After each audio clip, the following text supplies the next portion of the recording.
back to I didn't know that was in the Bible. Today's topic is, how would you like to walk on water? Now, of course, I'm not speaking figuratively. I'm speaking spiritually.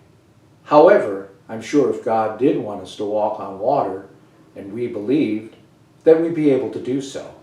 However, I don't really see any purpose of it, and so I certainly wouldn't recommend it.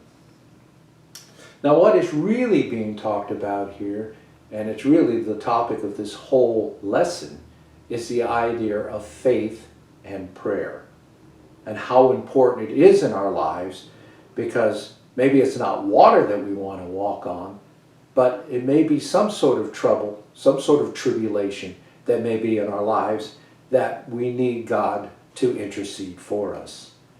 And so with that in mind, let's go ahead and take a look at our first reading, which is in Matthew chapter 14, and we're going to be looking at verses 22 through 33. So let's begin. Then he made the disciples get into the boat and proceed him to the other side, while he dismissed the crowds. Verse 23. After doing so, he went up on the mountain by himself to pray. When it was evening, he was there alone. So mountains are always associated with worship and prayer.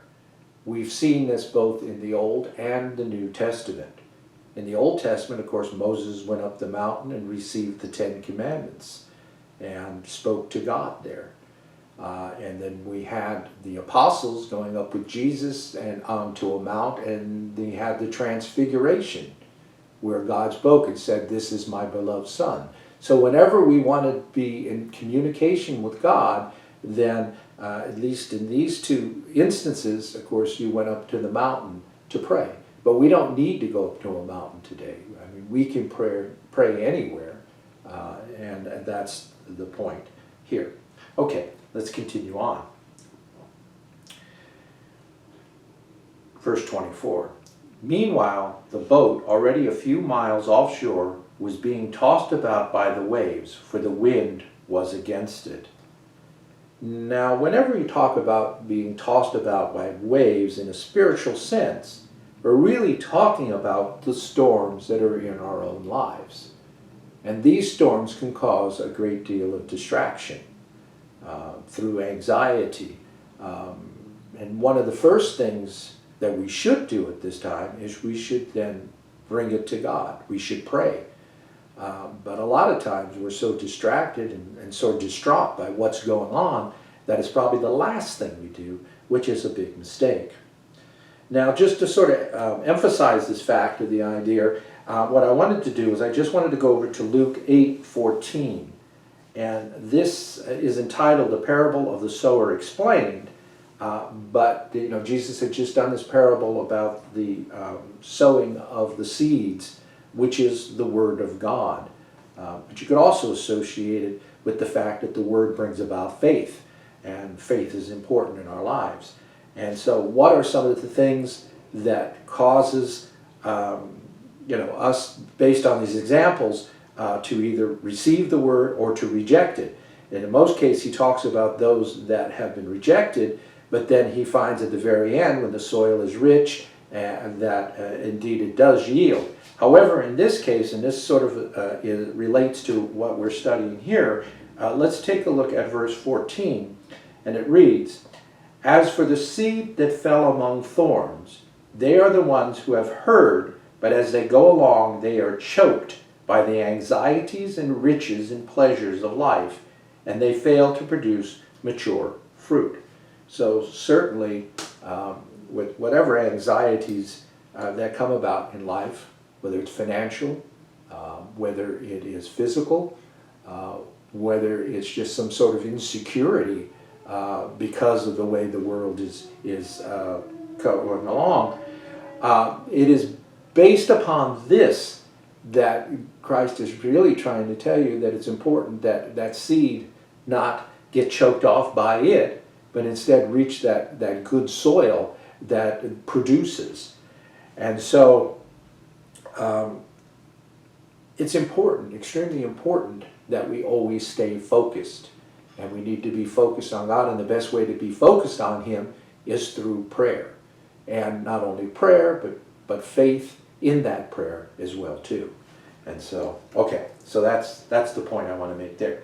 Let's move on then. And return to the book of Matthew, verse 25.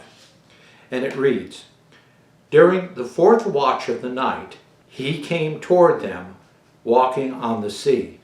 Now, if you know anything about the fourth watch, that is the darkest part of the evening. So you can almost compare that to, well, the darkest part of our life, when we are in some sort of trial.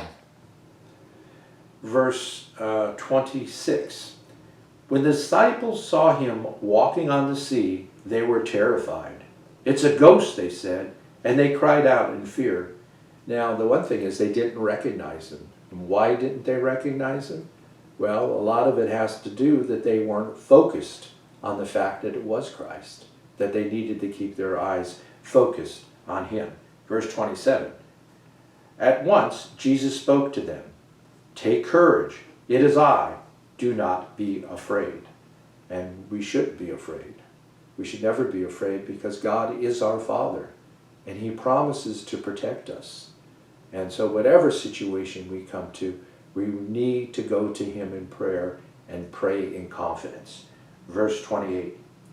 "Peter said to him in reply, 'Lord, if it is you, command me to come to you on the water.' Verse 29. He said, 'Come.' Peter got out of the boat and began to walk on the water toward Jesus." So at this point, he's focused on Jesus, and he's able to accomplish just that, walking on water. Verse 30. "But when he saw how strong the wind was, he became frightened, and beginning to sink, he cried out, 'Lord, save me.'" When Peter took his focus off of Christ and noticed the waves and the storm, he became distracted, just as we become distracted with the trials and tribulations of our life. But still, Christ is there to rescue us as well too. Verse 31. "Immediately Jesus stretched out his hand and caught him and said to him, 'O you of little faith, why did you doubt?'"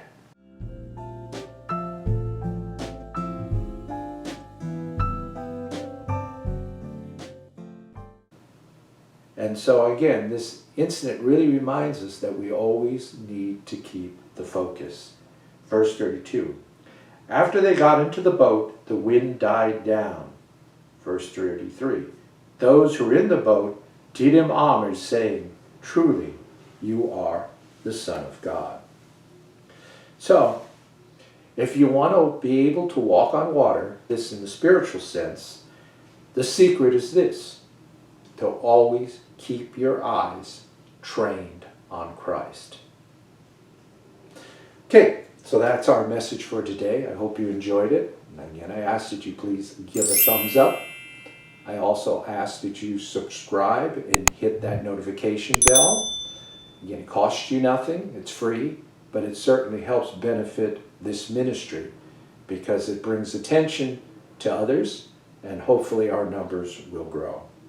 So I hope you have a wonderful week, and God bless you, and I hope to see you soon. Thank you.